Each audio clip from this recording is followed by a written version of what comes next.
இவர் வந்து என்னன்னா பிஜேபி எதிர்ப்பாரு. அவரும் அதேதான் நீட்டு நாங்களும் எதிர்ப்போம்.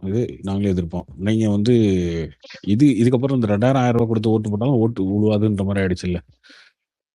டிஎம்கேக்கு. எனக்கு அப்போ ஒண்ணே ஒண்ணு மட்டும் சொல்லுங்க. இந்த திருப்பரங்குன்ற இஷ்யூல போத் சைடுமே வந்து முட்டிக்கிட்டு இருந்தாங்க. ஆனா நடுவுல நோ பிரெய்னர் அவர் வந்து ஈவன் சீதா அனுமகுமார் பேக்ரவுண்ட் ஆஃப் மாறுது. பட் அவரோட விக்டரி எப்படி அந்த இடத்துல பாசிபிள் ஆச்சு? இப்ப நீங்க சொல்றபடி பார்த்தா அந்த இடத்துல விஜய் ஸ்டாண்டும் எடுக்கல, டிஎம்கே ஸ்டாண்டும் எடுக்கல. அப்ப அந்த இடத்துல எப்படி ஒர்க் அவுட் ஆச்சு? அந்த இடத்துல ஒர்க் அவுட் பண்ணிருக்க வேண்டியது யாருன்னா ஏடிஎம்கே ஒர்க் அவுட் பண்ணிருக்கணுங்க. ஏடிஎம்கேவும் அதே ஸ்டாண்டை தாங்க எடுத்தாங்க கிட்டத்தட்ட.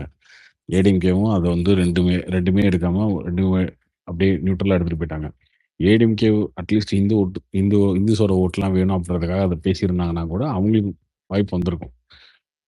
அப்போ ஏடிஎம்கே அதை பேசவே இல்லை. அப்போ பிஜேபிக்காரன் ஒருத்த மட்டும் தான் பேசியிருந்தான். இவங்க இந்த கூட்டணிக்குள்ளேயே 2 ஸ்டாண்ட் இருந்தது மாற்றி மாற்றி. திமுக ஒரு பக்கம் மைனாரிட்டி ஸ்டாண்ட் மட்டும் எடுத்துருச்சு. அப்போ விஜய்க்கு வந்து ஆட்டோமேட்டிக்காக அந்த ப்ளஸ் வந்துருச்சு. அவ்வளோதான். இன்னொன்னு இது ஒரு வேவ் எலெக்ஷனுங்க. Vijay wave election. ஓகேவா? விஜய் வந்து பிடிச்சிருச்சு, விஜய்க்கு ஓட்டு போடுவோம்னு சொல்லி எல்லாரும் போட்டாங்க. வேவ்